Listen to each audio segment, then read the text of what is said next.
देवभूमि को, वीर भूमि को कहीं ना कहीं दाग धब्बा लगाने की कोशिश में रहते हैं हमेशा, जिनका कारण पूर्व में ही यही रहा कि समाज में कैसे गतिरोध पैदा किया जाए, हमारी संस्कृति को कैसे खत्म किया जाए, हमारा ये प्रदेश जिसको बाहर के लोग भी एक देवी देवताओं की धरती मानकर यहाँ पर आशीर्वाद लेने के लिए आते हैं।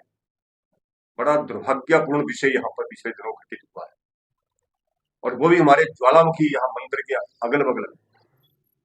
आपको मालूम होगा कि हिमाचल प्रदेश ही नहीं, पूरा देश पिछले कई सालों से नशे की गर्त में डूबता जा रहा है, और पंजाब जो है उसका गढ़ जारा बना हुआ था। हमें लगता था कि हिमाचल प्रदेश हमारा देवी देवताओं की धरती यहाँ पर बचा हुआ है, लेकिन कुछ लोग केवल मात्र धन कमाने के लिए, धन संग्रहित करने के लिए उन्होंने ये धंधा अपने आप ही ग्रहण कर लिया है। और आप देखते हैं कि जहां जिस समाज को, जिस देश को, जिस सभ्यता को, जिस संस्कृति को खत्म करना होता है, उसको नशे की गर्त में धकेल दो, वहां लड़ाई की आवश्यकता नहीं होती, वो अपने आप खत्म हो जाता है। और उन लोगों को राजनीतिक संरक्षण प्राप्त है, मेरा ये एक आरोप है। यहाँ ज्वालामुखी मंदिर के अगल बगल में, और जो लोग समाज को बदलने के लिए हमेशा वहां पर काम करते हैं, मंदिर में वहां पर सेवाएं देते हैं, या चुने हुए प्रतिनिधि है लोगों के बोर्ड के द्वारा चुनकर आते हैं, उनके पास से, उनके बगल में से, उनके जेब में से, उसके जहां भी वहां है वहां से चिट्टा नशा बरामद होना बहुत दुर्भाग्यपूर्ण है। मेरा ये एक आरोप है कि एक तो उनको संरक्षण किसका प्राप्त है, वो है तो वो किसके साए में यहाँ पर पड़ रहा है, केवल मात्र आज की बात नहीं है। मैं तो यहाँ पर चुनाव लड़ने के लिए पीछे है, लेकिन उससे पूर्व में भी आपको याद होगा क्या चंदन तस्कर भी बहुत ज्यादा भारी संख्या में हुआ करते थे, उनको भी एक राजनीतिक संरक्षण प्राप्त था। और ये वही लोग हैं, मैं तो मेरा आरोप है, ये वही लोग हैं जो पैसे की इस मोह माया जाल में हमारे इस समाज को, हमारी आने वाली जो पीढ़ी है उसको खत्म करने के लिए लगातार प्रयासरत रहते हैं, और ऐसे स्थानों पर विराजमान है जहां किसी को आकर्षित कर सकते हैं। तो मैं तो ये यहाँ की पुलिस प्रशासन जो ज्वालामुखी का है विशेषकर, वो बजाय इसके कि राजनीतिक उन गुरुओं के संरक्षण में, उनकी सेवा में हमेशा लगा रहे। मैं धन्यवाद देता हूँ पुलिस का, डेरामुखी पुलिस को बधाई देता हूँ, या जिला के जो आईजी है विशेषकर उनको बधाई देता हूँ कि उन्होंने ये बीड़ा उठाया है पूरे जिला कांगड़ा को नशा मुक्त करने के लिए। लेकिन जो यहाँ पर ऐसे लोग हैं जिनको राजनीतिक संरक्षण प्राप्त है, मेरा निवेदन रहेगा उनसे भी, और माननीय मुख्यमंत्री महोदय से, माननीय मुख्यमंत्री महोदय, ये अरेस्ट किए गए हैं, उनको पकड़ा गया है, केवल मात्र वहां तक सीमित नहीं, जमानतें हो जाती हैं। मैं तो यहाँ तक कहना चाहता हूँ कि किसी के बगल में, किसी जेब में से, किसी के पास में से 1 ग्राम भी यहाँ चिट्टे का नशा बरामद हो, उसको छोड़ना चाहिए, उसकी जमानत नहीं होनी चाहिए। ऐसा कानून बनाया जाए यहाँ पे। नहीं तो ये तो सारी सारी हमारी आने वाली पीढ़ियां खत्म हो जाएंगी। और विशेषकर आप देखें कि हिमाचल प्रदेश का, जहाँ पंजाब से लगता हमारा इलाका है, वो चंबा से लेकर पांवटा साहब तक चले जाए यहाँ पर, चाहे वो जिला कांगड़ा है, जिला चंबा है, जिला ऊना है, जिला हमारा सोलन है, चाहे जिला हमारा सिरमौर है, ये सारे के सारा बॉर्डर का एरिया हमारा जो है नशे की गर्त में झोंकता चला जा रहा है।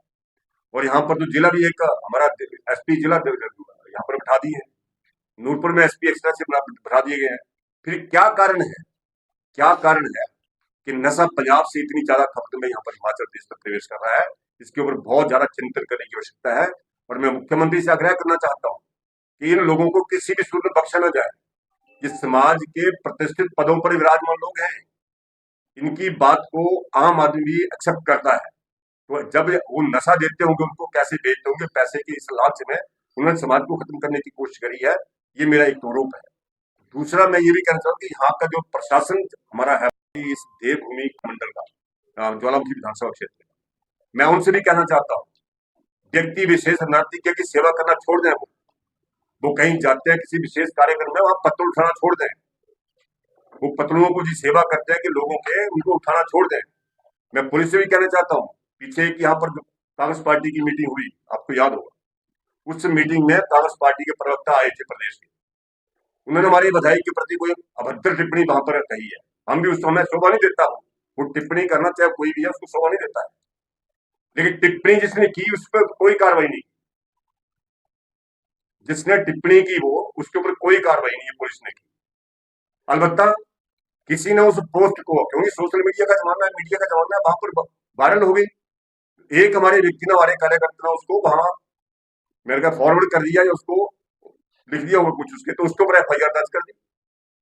मैंने पुलिस को कहा, मैंने कहा जब जिसने कहा उसके ऊपर तो आप कार्रवाई कर नहीं रहे कुछ भी, आपने उस व्यक्ति को कर दिया जिसने उसको पसंद कर लिया, उस पोस्ट को, उसको आपने अरेस्ट कर लिया, उसके ऊपर एफआईआर दर्ज कर दी है। ऐसा जो एक थोड़ा कानून यहाँ ज्वालामुखी में चल रहा है, मेरा पुलिस से, यहाँ के डीएसपी से, यहाँ से एसएचओ से और यहाँ प्रशासन से मेरा एक अनुरोध रहेगा, नहीं तो हमें सड़कों पर कूदना पड़ेगा। हमें ये देखेंगे कि यहाँ पर हम इन सेंट बजा देंगे हमारे कार्यकर्ता को ऐसी बात की गई। तीसरा बिंदु हम आपके सामने रखना चाहते हैं कि अभी सरकार ने कहा कि नई पंचायतों का हिमाचल प्रदेश में गठन किया जाएगा, तो यहाँ पर एक पत्र निकला है जिलाधीश महोदय के द्वारा। हम जो पंचायतें बनेगी उनका हम स्वागत करते हैं, हमें कोई विरोध नहीं है, लेकिन एक विधायक की अनुशंसा के ऊपर नई पंचायतों का गठन होना, ये कहाँ की बात है? ये बात कोई ठीक थोड़ी है। यह लिखा हुआ यहाँ पे, वहां जिलाधीश की ओर से वहां पत्र आया है, उन्होंने लिखा है ग्राम विषय है ग्राम पंचायतों के विभाजन पुनर्गठन संबंधी प्रस्तावनाएं प्रेषित करने वाले। लिखा उन्होंने उपरोक्त विषय के संदर्भ में इस कार्यालय के पत्र संख्या जो भी है के क्रम को जारी रखते हुए ग्राम पंचायतों के विभाजन पुनर्गठन संबंधी संशोधित प्रस्तावनाएं माननीय विधायक ज्वालामुखी की अनुशंसा उपरांत आपकी सेवा में आगामी कार्रवाई हेतु प्रेषित है। पंचायतें कोई विधायक की अनुशंसा के ऊपर थोड़ी बनती हैं। विधायक ये तो जो कार्रवाई करनी होती है पूरी बहुत धरातल के ऊपर, वो तो की नहीं है।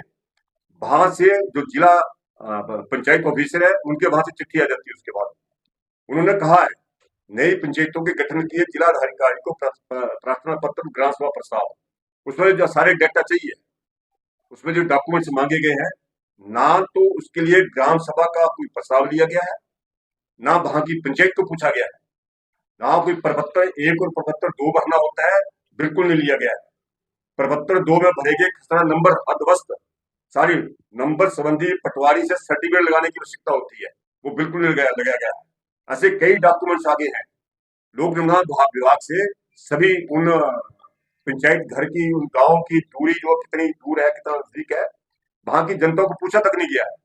हम कोई विरोध नहीं करते हैं, लेकिन इन सारे दस्तावेजों को स्थानीय जनता को ग्राम सभा का प्रस्ताव लिया जाए, वहां की पंचायत का प्रस्ताव लिया जाए, उसके बाद पंचायतों का गठन किया जाए पूरे प्रदेश में, पूरे प्रदेश में। और साथ में अभी तक तो जो पंचायतें पहले बनी हुई है, उन पंचायतों का भी इंफ्रास्ट्रक्चर पूरा बनकर तैयार नहीं है। ना तो पंचायत घर में कहां पर है, जहां बैठने की कोई जगह नहीं है, वहां कैसे लोग वहां पर बैठ रहे हैं मंडल का।